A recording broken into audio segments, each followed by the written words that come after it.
Hi, everyone. This is Raquel. Hi, and this is Jennifer. Welcome to Madness Cafe. This is a feminist podcast where we talk about women's issues, politics, and health and wellness. And where those issues intersect. Hey, everybody. Welcome back to Madness Cafe. Today, Jennifer and I are joined by Cathy Perez. Cathy is a reproductive justice advocate trained by Keep Abortion Safe, and she is also a health professional who is teaching fellow female advocates how to naturally lower anxiety and stress so they can fuel their social justice efforts with boundless energy. Lord knows we need a whole lot of lowering of stress and boundless energy these days because the world is a shit show right now in so many different ways. So Cathy, thank you so much for being here with us today to talk about all the ways that we can be more effective advocates. I am happy to be here and thank you so much for having me. It's a pleasure and an honor. What you all do is very important. And I just want to bring you prominence as well as bring forth definitely the activism that gets to happen. We realized very quickly last year on June 24th, 2022, that voting was never going to be enough. So those of us who just always voted and were good citizens figured, yeah, that's all we got to do. No. There you go. But yes, I'm happy to be here and I'm here supporting as I am also a NARAL volunteer. Awesome. Yay! Awesome. Yay for NARAL. Awesome. We are super happy you're here because we think that you can bring a very unique perspective to this subject, especially in regards to the bodily autonomy for women and to the abortion issue itself. Yeah. Because you describe yourself as a cradle Catholic. We'd like to start there today. How were you brought up and how does your upbringing get you to here? That's an awesome question. So yes, I am a cradle Catholic. I grew up in a very strict Latino, in fact, household. It was scandalous that at age around 15, 16 is when we were going to be confirmed as Catholics. You get all these different sacraments. And back in the day, that's when I was supposed to get my confirmation. And I said, Dad, no, I'm going to wait until I go find a church that actually appeals to me. I did not like our very traditional church that we attended all my life. And I knew there was another place that I wanted to attend. And so I did. I waited like almost until I was 19 against my parents' wishes. And I did that. So I've always been willing to take a step back. Again, I was brought up Catholic and I adored my religion, but I wanted to know more about it. And so I did find the church that I wanted to go to. I did get confirmed and followed through. And it wasn't until 2000. So the 2000, I was in a church in a new city that I was living in. And it was a very, little did I know, a very red location, red meaning very Republican heavy. And the priest actually said this in his homily, that we must all vote for Bush. That is our moral imperative. If you're Catholic, you have to. And I was like, the only reason why I stayed after that was to receive the Eucharist, and I left. I'm like, how in the world could that have happened? So again, I've never been one to just accept, right? Here's what I'll say. I'll backtrack a little, not to make this too long, but I know in my heart of hearts, one, because I've been indoctrinated as a cradle Catholic, but two, I've felt the Holy Spirit. So I consider myself a faithful person based on, I know from my own self, I've felt the Holy Spirit. And however you look upon a higher power, that's great. I'm all for that. But I know myself, I will always have faith in a higher power. Whether or not it's going to be through my Catholicism, I don't know. But I am still what you would consider a practicing Catholic. I'll still watch. I saw Zoom church, right, as all these last years, blah, blah, blah. So now in this state, believe it or not, what I mean by state of mind, I am still listening to the Bible in a year and the Catechism in a year with Father Mike Schmitz every day this year. And it's because I get to figure out more about my religion. And then I will decide at the end of this year where I want to go. I will always believe and have faith in God, but how I practice my faith is definitely up in the air. So I hope that gives you some background. And when you're, what is he called? A pastor? They're called priests. The priests the are priest. Okay. Yes. When your priest said everybody should vote for Bush, that was based on the abortion issue itself? That was it. That was the only reason. Wild. And Yeah. so we're assuming he said that too. I didn't put that in there, but he said that. Yeah. Wow. And I'm assuming then that the majority of your congregation, and probably congregations across the country, would vote solely on that issue? Correct. That could be the case. In fact, I know cousins that vote Republican simply for that reason. Now, unfortunately, that's how I'm voting. I refuse ever to vote for anyone, specifically red, who even can, because now you can't be in the GOP and not be pro-life. Right. You have no choice now. Like Mace, she's not claiming not to be pro-life, but she's simply said on air, if we don't pretend to change our stance, we're not going to win anymore. She's absolutely right. So her voting record is horrendous on human rights. I'll just leave it at that. But she simply said out loud on TV that the only reason why she even cares a little bit about how the GOP is coming across is simply because she wants to get red people into Congress. But she would still vote for abortion law. Wow. So you're going to be a single issue voter, but you're going to vote the other side from the majority of the people who follow the same faith that you do. Yes. And here's interesting. I did not know this organization existed. It's called Catholics for Choice. It was organized in 1973. Through their research, actually, more Catholics are like me. They believe they might be pro-life, but they don't want to perceive that everyone needs to follow that doctrine. So it's interesting. So I know more people who are Catholic, and maybe it's because of who I hang around with, right? But I know more Christians even that are very reasonable. They still have their ideas of limitations when it comes to abortion, but ultimately they're like me. They know that that's a personal decision and it should not come across in any other way, but it is a decision for the person who's pregnant to decide. Amen. Amen. Speaking of religion. It's funny, Cathy, that you bring up the issue of the single issue voter, because I have identified as a single issue voter for decades, mainly because of this issue, because I am staunchly pro-choice, and that has always been my litmus test when I voted and when I would determine who I would vote for. So welcome to this side. What I should say, excuse me, what I should say is that I'm the most liberal Catholic you'll ever meet. I've been pro-choice all my life. So I should have said that in the beginning. But what's funny is that, do I truly believe that conception is when a life is formed? I must say yes, that's still in my head. But I've never been pregnant in my life. And so it's hard for me to decipher. I know in my heart of hearts, I wasn't supposed to have children, and God, thank God, has not given me that option, or at least I have not given myself the opportunity. So I've never known, and I've never been given the choice, or I never needed to make the choice. But still, there are those of us who are female that said, no, I don't want children. I never did. Knowing that I had the choice is all that kept me calm.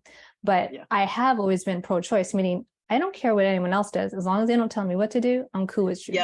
Yeah, exactly. And it's funny because you actually said you use science and you lean on that to discuss sensitive topics like this, like, bodily autonomy and pro-choice and that sort of thing. So can you talk about that a little bit more, about how you use science in that particular conversation? Absolutely. And that's a good question, actually. So again, because I've never been pregnant, I am very interested in how this happens, right? So I dove into learning all about it. Again, it was so astonishing to me that in the Guardian press, there was an article and it showed up to 10 weeks what an actual embryo looks like. And it's like, it's tissue. Like, it's tissue. And I'm like, holy cow. That alone tells me, okay, science doesn't lie. And the Catholic faith supposedly will not what they call dispute science. Supposedly, everything about the Catholic faith is about order, i.e., even scientific order. And that's cool. But yet they're willing to take away choice, even though Mary, get this, was given the choice. She didn't have to accept the Spirit entering her. She was given the choice. That's amazing. I don't think I've ever heard anybody make that argument that, hey, Mary had a choice. She did. Why don't the rest of us get a choice? I love that. Yeah. So going back to the science part, so if the church, again, when it comes to a lot of miracles, they use science to actually debunk a lot of miracles. They don't want them to actually, it has to be like doggone awesome, right? But in other words, they use science sometimes to dispute their own, they don't want it to be a miracle, or they need to have some type of scientific explanation. Interesting. When I read that article, I'm like, you have got to be freaking kidding me. So all of these horrible abortion clinics that show the little, or the fake abortion, let me put it this way. The fake ones, yeah. The fake ones have these ridiculous monthly stages. The little baby is not formed at all until possibly even really think about it, the second trimester. In the first, let's just say 15 weeks, because that's where it's banned here in Arizona after 15 weeks, there's not much there. And so do I still believe conceptually, yes, that could be an unborn person, but scientifically, I know that that little thing has no chance of life outside of a body. And so I'm not an incubator. And until science catches up, then no, let's go ahead and let the person who's pregnant decide what's going to happen to their body. Because maybe, just maybe, God wanted this pregnancy to happen, but then it was going to go ahead and let that soul go back to heaven. I don't know. But again, I'm not going to debate that science still says that unless that little thing can live on its own, it's not living. I mean, yes, it's living in a way, but it doesn't feel pain. It doesn't. And then for that federal judge to use the language he did in his decision, I'm like, okay, you are ridiculous, ridiculous. So anyway, I digress. I'm so sorry. No, it was great. One of the things I loved that you said in your passionate speech there, you said, I am not an incubator, right? Yes. We're not incubators. Yes. Your family, how did they react to your activism? Well, that's a really fun, interesting question, because I have a very devout Catholic little sister, and she knows exactly where. Now, again, I think that she herself would never probably, well, I would hope she would want to save her life if that came to that, but I think she's definitely more on the more conservative end. And then I have two other sisters who are not really into their religion, their Catholic faith, or I don't like to call it, I just say religion, because you can have faith without religion, but they're not into the Catholic stuff. So they're totally pro-choice. On my end, right, I'm like a little dichotomy sitting around here. And it was interesting because I think up front, she's not going to disagree with me. But if we were to be in a debate, especially with her and her husband, I would probably be kicked out of their house, right? But she loves me and I love them, and I'm not going to disrespect them. But she keeps bringing up the fact that she had kids later in life. And so her kids are like Irish twins. They're very close. And that was because, again, she was advanced for her age. And long story short, she keeps talking about, oh, I would have liked to try again for a little girl. She has two boys. And I'm like, you can adopt. Every single time she says that, I interject. You can adopt. Isn't that what your church wants?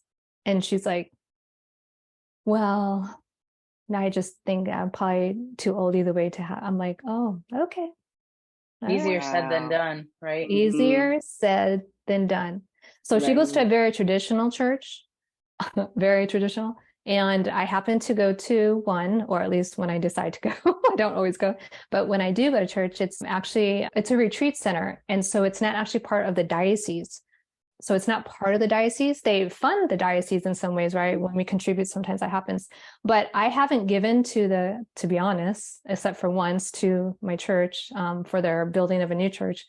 I stopped giving my tithing back in the 90s when all of the horrific revelations were coming out about what has always happened, but it just came to light in such a horrible way about all the abuse that was taking place. Because one of those priests was in my church when I was little. So that same church that I talked about, that priest had been moved at least 3 times before he even got to my church. And I probably know altar creatures, i.e., that's what we call, because both boys and girls can be altar people now. I probably know kids that were abused by him. Oh gosh. For me to be still Catholic, it's a miracle in itself, right? For me to have to say I am Catholic, but I understand that now there are Catholics for choice. And so that gives me hope. So have you been involved with Catholics for Choice? Not directly. I see them a lot, and I'm going to actually attend one of their Zooms, the little get-togethers. They're going to partner with another organization called the National Latina Institute, I believe, for justice, reproductive justice. So that's on this coming week. I haven't directly contributed or anything like that, so to speak, but I now know that they exist, and I've been sending people messages about it and so forth. I directly have not been part of them, but I look forward to learning more, at least about them. You did train with Keep Abortion Safe to be a reproductive justice advocate. What was that training like, and what does that do for you as an advocate?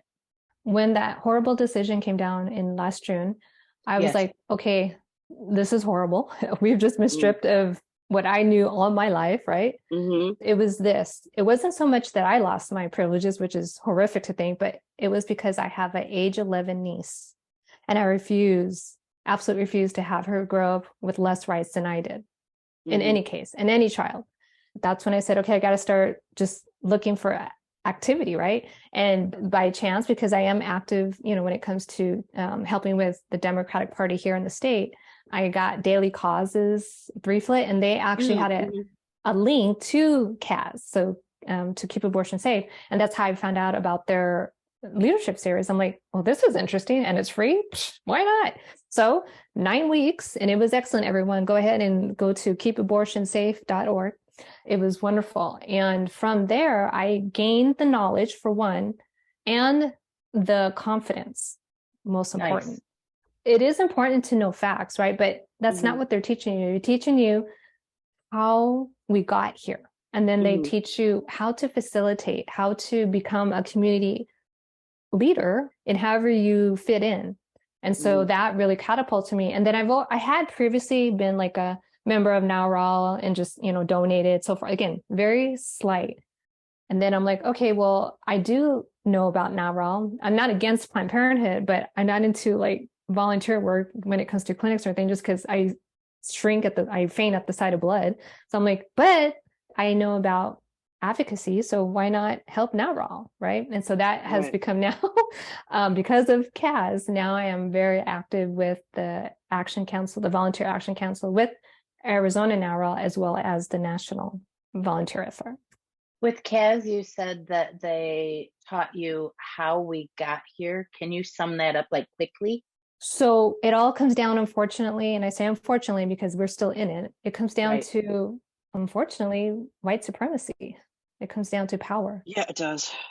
It is about intersectionality. It is about the fact that a minority of people do not want to give up the status quo.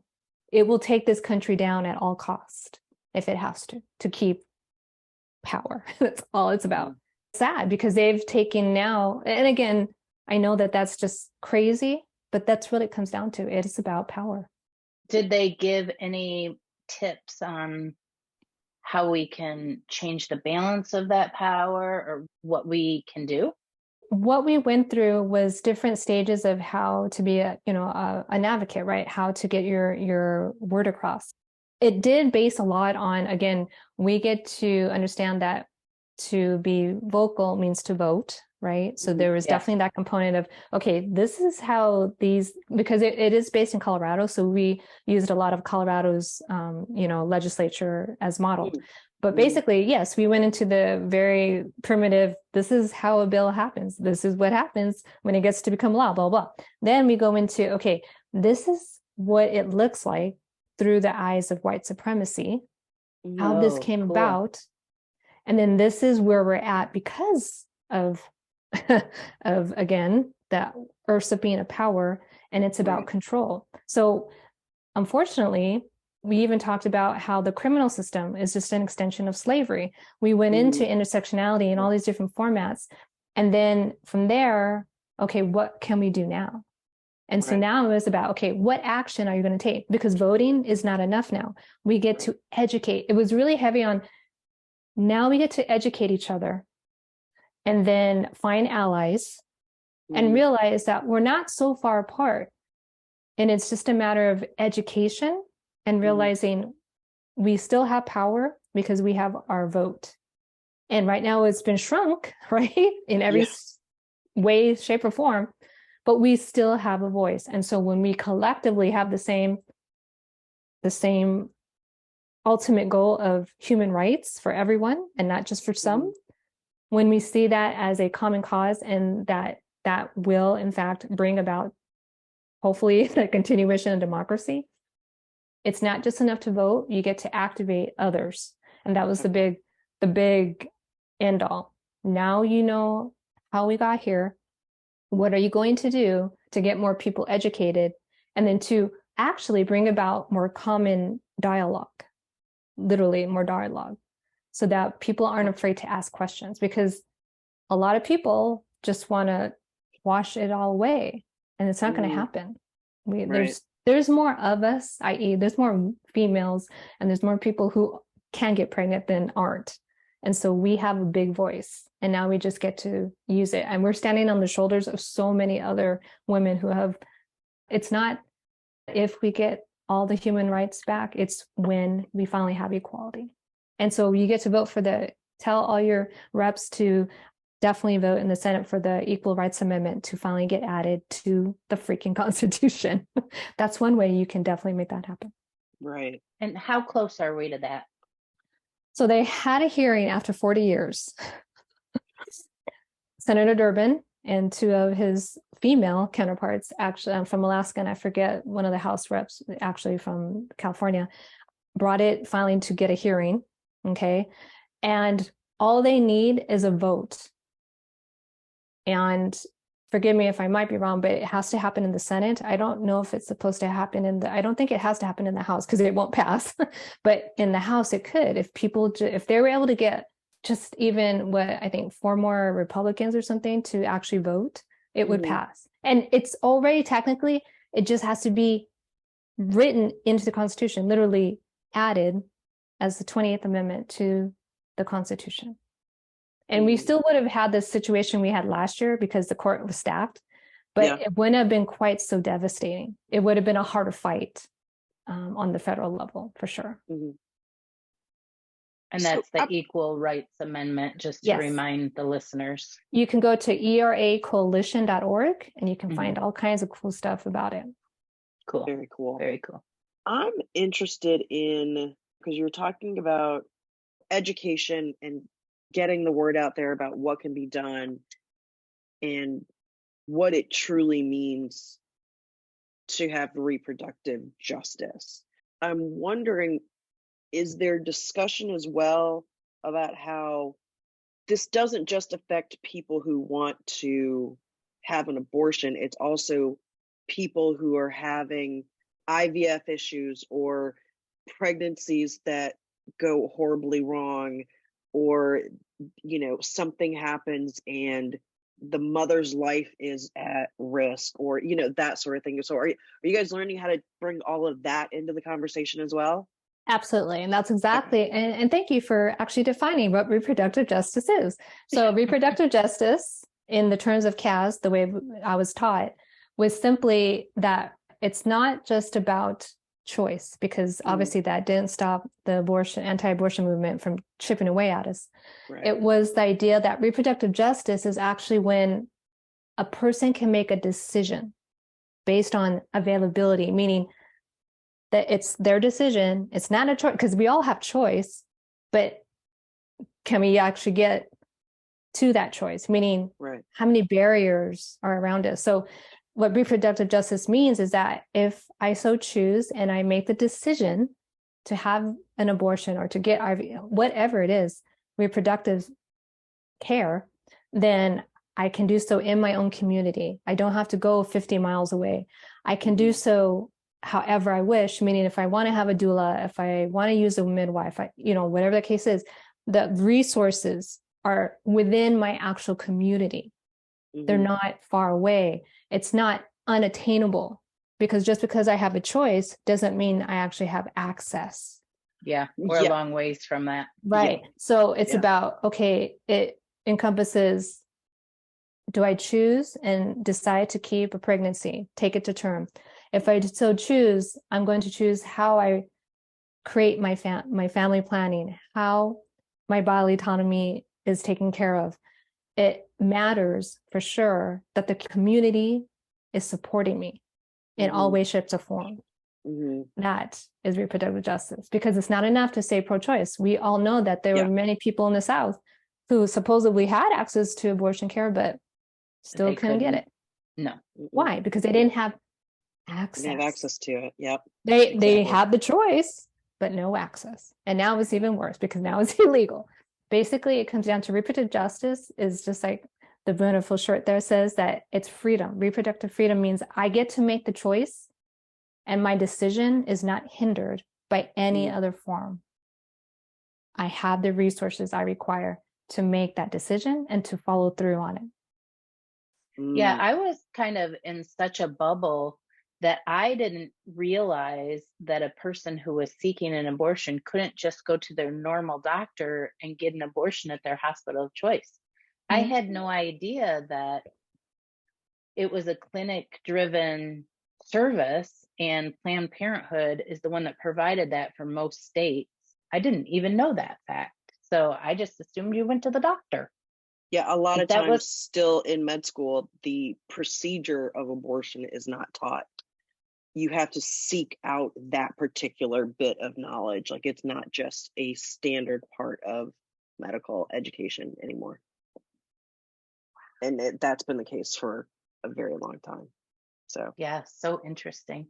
So I want to turn the topic just a little bit. It's still very related, but in your bio, Raquel mentioned that you are a coach that works with anxiety. How does that relate to your work with advocacy?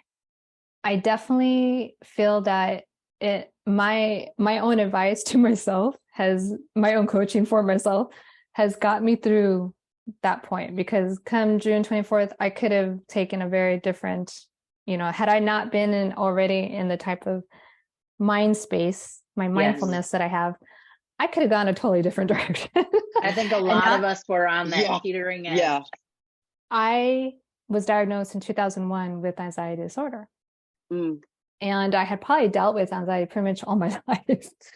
It was diagnosed in 2001. And then I went to therapy. Everyone, even if you don't think you need therapy, go to therapy. It's awesome. So went to therapy for 2 years and never told anyone, because I had felt shame. I was like, why is this happening? Blah, blah, blah. So got through that. Finally did tell, my family, but went through all that. And then in 2012, I had what hopefully would have been my last worst episode. And I told myself, I will do everything I can to figure out how to not be here again, right? And so that took me on a very long journey, but finally got me here to say, okay, not only did I help myself through all my research, and I don't want other people to take 20 years to figure out how to feel better. So by my own journey, I was really able to use Mother Nature, because I believe in Mother Nature, to help me understand my anxiety better and how to better manage with it, right? And I don't even like to use manage, but just work with it better, right? Right. And so that's how it got me here. And now what I see is when I'm very active in 2 different Facebook groups, and I'm even, in fact, on Tuesday, I'm going to give a radical self-care little live about restorative sleep. Self-care is the only way we're going to survive this type of hostility towards our bodies. That's the only way. Like, if we die off because of we become overcome with anger and guilt, like all these emotions that are so heavy. If we don't release those, hopefully in most cases naturally, but I understand if you really need to use some medication, please do. But knowing how to work with our bodies and minds so that they give us the energy we need to continue this fight, that's imperative. And I want to do so with as many women as possible so that we, again, can tell the next generation, look what we've done for you. And we're not going to let anyone take this away from you again. Yeah. Wow. What are some of your amazing. tools? So, believe it or not, and this might be like a question that you ask at the end, like, what's your one tip? Honestly, this is going to blow everyone's mind. Listen up. Get a gratitude practice. Okay. You're like, that was uneventful. No. But I'm wondering though, how did your gratitude practice help when Roe was overturned? I sat there when the news came out and I said, I am grateful that I am in a position to make this not, or I don't remember my exact thinking, but I remember telling myself, I'm grateful that I'm alive so that I can change this. Now, I said other things out loud, but I'm sure. Well, that's a really powerful way to turn it. It's so simple, right? And you're like, how does that matter? So I don't know if someone in 2010 told me, okay, stretch your body, have a body scan as soon as you get up in the morning. From your toes all the way down, stretch from your fingers and then take it down and do that every morning. And that's a gratitude practice, right? And so what is that? It has two purposes. One, literally, you are grateful that you woke up in the morning, right? And two, for me as a health professional, it's like a body scan. I'm like, okay, am I feeling everything? Is anything out of order? Did I sleep wrong, right? So it serves the purpose of showing gratitude, because the universe, whatever you believe, when you show gratitude, you can't have a conflicting negative thought or emotion. So when you wake up grateful, then hopefully that means that you've set your mindfulness, to attune more to gratitude throughout your day than the negative outcomes that you might face, if that makes sense.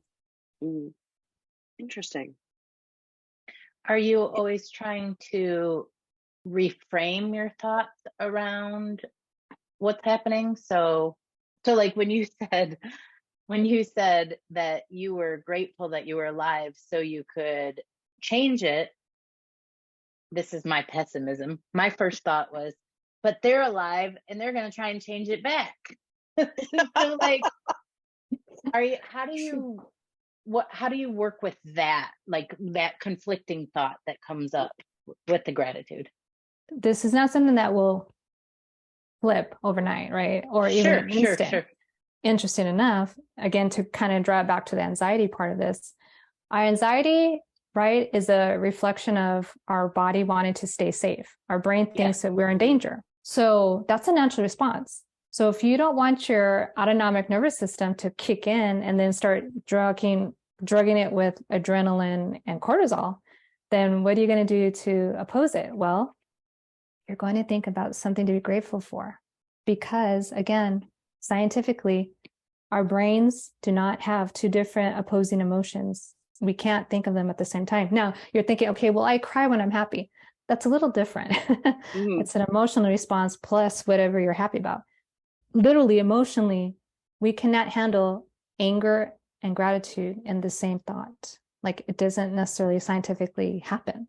And so when we keep injecting gratitude everywhere, universe will answer you and say, oh, okay, well, if she's happy or she's grateful for this, let's bring her some more of what makes her grateful for, right? So it's going to try to help you. Well, in the instance that you were talking about, oh yeah, believe me, there wasn't much to be grateful for if you were a female with a uterus on June 24th.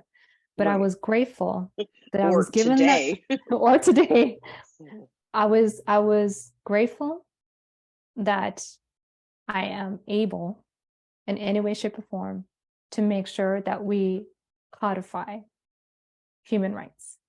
And it took this devastating moment to get us to realize again that we can't take anything for granted. even our own lives, right? And even our own freedom. True. So it was a wake-up call. Yeah, that's true. In your advocacy, I know that you focus a lot on how did we get here, but do you ever focus on the Democrats and why didn't they codify it when they had the chance? Well, if you remember, the senator from Arizona screwed it up. I won't even say it was Manchin's fault, okay, honestly, because he could have been Look at Raquel. he could have been the man, but it was one person. Biden would say it was quoted as two, but no, it was years. No. But honestly, like even during the 90s, and I'm not into politics, I mean, I can't remember very well, but I mean, let's be honest, Clinton, Bill Clinton signed into law that, about marriage, right? And then about, if I'm not mistaken, oh man, I don't know if there were any restrictions put in on abortion when he was in office. If I can't know either. I don't remember. I don't know if there was ever, so like, I agree with you that what happened when Obama was in office, like, how did that not happen? Well, they still didn't have enough votes. Now, the ERA comes out every single freaking year, and yet no one wants to vote on it. That I have no idea why it's taken over 100 almost plus years. Because look at the percentages of women sitting to have those votes. Yeah, exactly. It's not a priority for the men that are sitting there. True. Perfect. So true. Yeah. It's a mind-boggling situation all around. What was really sad is that even if it had been codified, what happened on the Supreme Court? Yes, the Supreme Court would have still happened. And now, again, had that ERA been passed, it wouldn't have happened so vehemently because we would have had some type of rights already in place. It was one evangelical pastor, and he even testified last October in front of Congress that him and his delinquent evangelicals decided, okay, well, you know what? If we can't get our way, we're chipping away at it. It's taking 50 plus, however long. Plan. Something just clicked for me. I said that for those men, it wasn't a priority. The ERA, the Equal Rights Amendment, was not a priority, but it also wasn't for us women. We took it so far, our predecessors, not even us, took it so far. We really didn't pick up the ball and run with it. I agree. We really didn't. But see, it's in my humble opinion, it's very similar to what happened with choice and with bodily autonomy and basically the loss of autonomy over our own bodies. We as a society got to a certain point and thought, oh, we've got plenty of time to get to the rest of it. We fell asleep, and fell asleep at the wheel. And there were always people who were like, we need to wake up. We need to keep doing the work. We need to keep doing the work on the choice side as well as on the ERA side. Always. But we didn't listen. There were so many people who are like, oh, you crazy, you just relax. We can just take a breather. It's fine. We've got plenty of time. Now we're here where we are. 100%. Which kind of brings me to, I know you're talking about having a gratitude practice and that you can't hold two different thoughts at the same time. But see, I feel like I could, because yes, I'm grateful to be able to have access to what I do have access to. And I'm grateful that I woke up this morning and, all the things, but I'm also pissed as hell that our rights are being taken away and that more people aren't doing anything about it. And that it literally took basically walking up to the gates of Gilead for us to figure out that we need to get off our asses and fight for this shit. It is and really. People still aren't fighting. And people still aren't fighting. Like, are they waiting for Gilead to just become a thing? I mean, people. So my interest in this is, maybe I'm just cynical and maybe I just don't have enough experience with having a gratitude practice, but how do you keep from getting consumed with just the need to just yell and march down the middle of the street telling everybody to get off their asses? Like, how do you and how do you not have that just like overwhelm you all day every day? Yeah. Well, because I know what it's like to have an anxiety episode that ends me up in the ER, to be honest. Now, someone else who doesn't have my same background definitely probably relates more to you. And that's not a bad thing. Believe me, I'm not throwing stones there. But for me, again, it's been 20 years. Oh, you have to do this. You have to do it. If I don't want to end up on the floor again. Right. And those like me. Yeah. That I coach.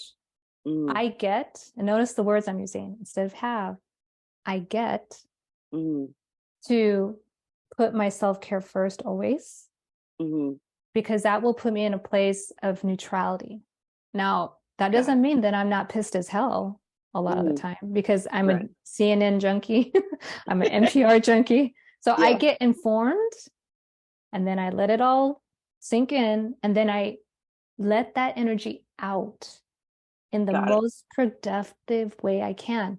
That doesn't mean that I'm not saying all kinds of horrible words in the background, but when I come front facing, and there's nothing wrong with cussing. I'm not saying don't cuss, but when I am, and you're more than welcome to cuss on the show. It's totally fine. Jennifer and I swear because I will sometimes. But with that said, the only reason why, again, I choose to stay as neutral as possible is because the choice is not a good one if I go the other way. Got it. And that's just me. That's just me. So self-care makes you able to go on to the next step. When you said you have all the anger and you're going to channel, how do you get it out of your body? What are some of your techniques in that regard? So movement is the easiest thing. As humans, we're meant to move, right? So as long as you're using both sides of your body, dancing, moving, literally like dancing, just dynamic stretching, right? Whatever, just move, marching in place. Because again, anxiety, adrenaline, cortisol, it has to move out of your body. If you don't, exactly, that's when it starts to just build up, and then it starts to leave plaque, and then you get Alzheimer's. So let's move it out of your body as naturally as possible and feel better quicker. Okay, fair enough. So that you can get back to the gratitude. Yeah, fair enough. Exactly. So, and then you direct it in a certain way so that you can use that energy toward the advocacy. Right. Instead of using that energy to keep your body from falling apart, or to keep you from spiraling, or ending up on the floor, like you said, or getting an ulcer, or all the myriad other things that can happen when we don't channel our rage or whatever, the anxiety, stress in a different way. Okay. Point spot on. Do you find that because of your anxiety, your advocacy would come out different than, like, because Raquel and I would probably be the ones carrying the sign and the bullhorn going, yeah. Do you find that it is best to take yourself out of that situation and let other people do that, and you do a different type of work? Or can you do that if you're in a good place? I have been on protests before for gun violence, and that was the first time ever. And I was energized. I was like, let me put it this way. In certain environments, I will probably be okay. So I'm an ambivert. So meaning that around the right people, I can be more extroverted. But I lean more towards introversion, meaning that I get my energy from being alone, from like solo stuff or less activity. So when I was in that protest for gun violence in 2018, I was like, oh yeah, this is awesome. Let's go for it. But once I got home, I was drained, and like I had to sleep like for 3 days. So to answer that question, I choose exactly what is going to best help the movement, but not take me down. So with Now Raw, I'm happy to go to lobby days right, to go to the Capitol. And I'm also willing now, which I am now, I'm part of their LTE group, or the letters to editors, so that I'm going to start writing more. That is easy for me. It doesn't take a lot of my energy. To ask me to go to an event in the evening, I'm not going to do it, because I don't like to, this sounds bad, right? But I'm not a socially energetic person. And so that strips me No, of my that power. doesn't sound bad at all. I mean, that's No. just who you are. That's not bad. So I'll write a ton of letters, but don't ask Yeah. me to go to the networking events at night. And Right. don't you think that there are so many different ways? I think people tend to think there's just one way to be an activist, but I like your approach, because you're saying, if I'm taking care of myself first, I come first, I love myself first, I'm taking care of me, then I know which of these activities will support the movement, because I'll be good in it. Perfect. It was perfect. I'm not even needed here. No, you are You're needed. You're definitely needed. But we've talked about this before too, about there's different ways to be involved in whatever movement or cause that you are passionate about. Not everybody either has the time or the bandwidth or the energy to go to all of the marches, or to go to the lobby days, or all the things. So you find what you are good at. I'm guessing maybe that would even change day by day depending on where you are with your anxiety, right, Cathy? Absolutely. And what you all are doing is phenomenal, because you're giving a platform to how many people, right? So no matter where anyone is, they can get involved at their level. Meet the movement where you are, and you will find a way to help. I love that.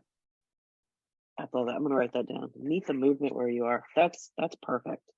Were there topics that you wanted to talk about today that we haven't touched upon?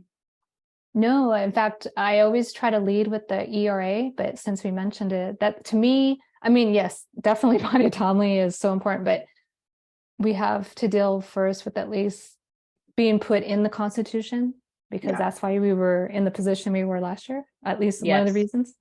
So that's a very good point. Getting the ERA on the Constitution is imperative, and it just has to be published. Theoretically, they just have to say, publish the damn amendment. That's it. Yeah. So what the heck are we waiting on? Yeah. So are you seeing much effort with people supporting and pushing for the ERA?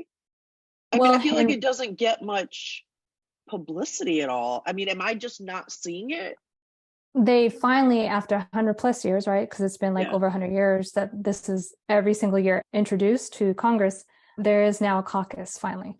And it happened like earlier this month. And it's all women, of course. Yes, there is finally now a caucus. So knock on wood, beat the drums. This has got to happen. Like Graham isn't going to vote for it, but they do need 2/3, unfortunately. And so I don't know how that's going to happen, but it can happen, right? If enough people in this United States who unfortunately think it's already, they believe that women are in the, no, we're not. Yeah, the they do believe that. Will add us into the Constitution. I just want to throw in, because I don't know, maybe people already realize this, maybe not, but I think we need to say that it's not just women who need to vote for the ERA, that men need to vote for this too. Oh yeah. Because it's going to have to be a coalition. We don't have enough women in political power to do it by ourselves. It has to be a coalition, just like with any other, in my opinion, with any other issue. It's got to be a coalition to really get things done. Correct. Yeah, exactly. It's going to take more than just the 51 votes that we have. It's got to take the other side as well. Cathy, I'm so glad that you're doing the work that you're doing, the advocacy, and then also helping other advocates learn how to take care of themselves so they can still be part of the fight. Yeah, because that's important, and I think maybe that doesn't get as much notice or lip service as it should. So thank you for what you're doing. Well, thank you again for playing your part in helping the movement. All right. So, I mean, kudos to you both for, bringing the energy and for, again, giving this platform, because it means a lot. People hear it that, yes, we can be activated in however we want. Yeah. Thank you. Thank you, Cathy. And now let's wrap up the show. I'm always particularly struck by a person who is raised in a way and is able, in my opinion, to see the truth. Yeah. I'm always struck by that, what that takes, how much like self-knowledge, what it takes to be that strong in who you are in front of your entire family and congregation. Yeah. I mean, there's bravery in that too. Big time bravery. Yeah. That's huge to do that and to stand in it and be strong in that stance and not waver. That's amazing. That's no small feat. I don't know if you know this, but my mom's side of my family is Catholic, and I was somewhat raised in the Catholic tradition, except that my mom left the church right before I was born. So I was the only child not baptized. I always thought of my grandmother as an incredible Catholic woman, but I would say that everyone that she knew, all of her friends, my grandma being an awesome person, would vote against their own interests because of that one issue. Yeah. Because of that one issue. I think it's a really interesting point that Cathy brought up, that, or just living as an example of somebody who seems to be kind of straddling the dichotomy, right? Exactly. Because she's very strong in her faith. That strength and that faith doesn't make her want to impose it on other people. It doesn't make her want to take bodily autonomy from other people. Yeah, in fact, I think her faith is so true and so real that she understands that her faith belongs to her and everyone else's faith belongs to them. Yes, and I wish that were more common. I wish that were more common. Yeah. Yeah. I think she said something on her website about one God, many religions. Yes. One God, many religions. Like we all follow what we follow, and we don't take away rights of others because of our own beliefs. Right. And that's not her belief anyway, but other people in her faith, that would be their belief. Yeah.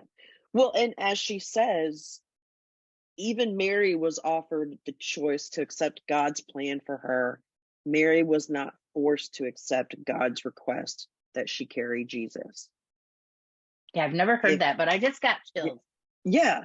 I mean, and that's from her Instagram page. I mean, if Mary had the choice, and all women should have the choice. Exactly. And Mary is held, all people, as this standard, then shit, the rest of us should have that choice as well. I mean, if God saw to it that Mary had the choice, then sure enough, God would see to it that we have the choice. You're not going to get the argument from me. I'm right there with you.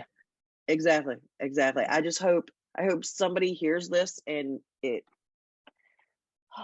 maybe turns it around for them, or they know somebody that can hear it and it'll turn around, because there's probably not too many non-pro-choice people listening to our show. So no, probably not. But you never know. They can play it for somebody. Yeah, you never know. But I do think that Cathy also brought up a really important piece of information that I didn't think about a whole lot until delving into her work, that we need to really focus on this Equal Rights Amendment. I do believe that we kind of fell asleep at the wheel, as you said earlier. Why didn't we? my mom did so much to fight for equal rights. Why did it just sort of fizzle out? Yeah. It just, people Got fell asleep at the comfortable. wheel. People got complacent. They're like, oh, we've got enough now. We can rest. We can take a break. But the break lasted for 50 years. And the other side strategized while we were sleeping. Exactly. So we gotta have our own strategy, people. We gotta have our own strategy, and we gotta work our plan and do what we need to do. And it just doesn't make sense for somebody else to make a decision for you about your body when they have nothing to do with it. It's just, it drives me crazy. Reproductive justice, absolutely. And equal rights amendment. Codify the equal rights amendment. And hell, codify choice too. Codify all of it. Just to put it mildly. You're the best. Thanks, Jennifer. You are too. Bye. Bye. Thanks everyone for listening today. We will be back with more Madness Cafe next week. You can find us on Instagram at Madness Cafe Podcast or email us at madnesscafepodcast@gmail.com. Bye.